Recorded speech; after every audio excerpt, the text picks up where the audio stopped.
Hello, friends. I just finished this book and I have some thoughts.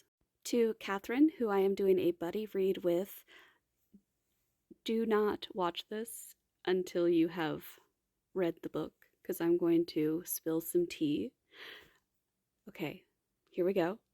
So, as I was saying, I've been buddy reading this with Catherine, and because we just wanted to finish off the Mortal Instruments series. Because I've been putting off reading the Mortal Instruments series for a while, and I'm so glad that I have finally wrapped up the series. Man, this I had some feelings, you guys. I had emotions.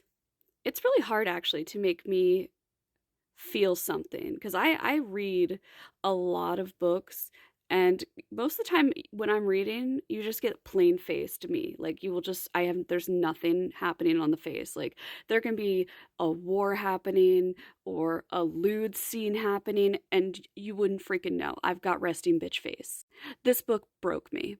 um there were tears, and there were also smiles and laughter, the whole range. Here's the highlight reel on some of those emotions. First off, I was utterly fucking disgusted every time Sebastian just kept getting the fucking boner for his sister. Why is that just a focal point in every one of these goddamn books? Ew. I had an emotional breakdown when Simon lost his memories. I was devastated. I threw this book across the room. I sobbed like a little bitch baby. The way I cheered for bad bitch Clary, who had the freaking heavenly fire stored in her sword.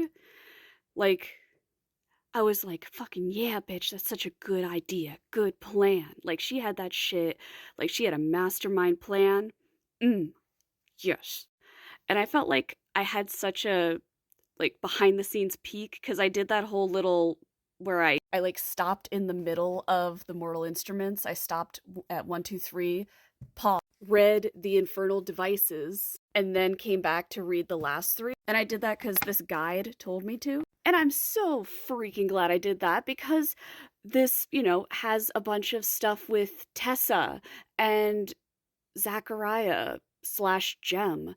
And I'm so fucking glad that I went and read those books and then came back because I would have had no fucking idea the backstory and the lore with those guys.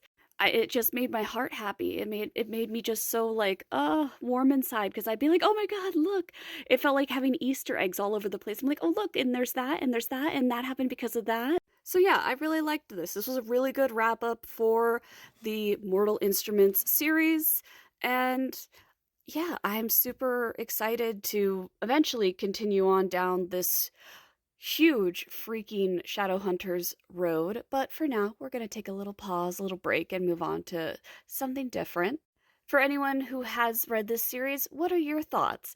Also, the family lines, I kept getting confused on those. Does anyone have like ideas? Like, how do you guys like have sketches to keep those? Because they kept like describing different people, and I kept getting confused. Like, I'm gonna have to just draw a family tree, I think. Or maybe there's one on Google. But yeah, 5 stars. It's good. The only thing I think I'd want less of is the incest subplot with Sebastian.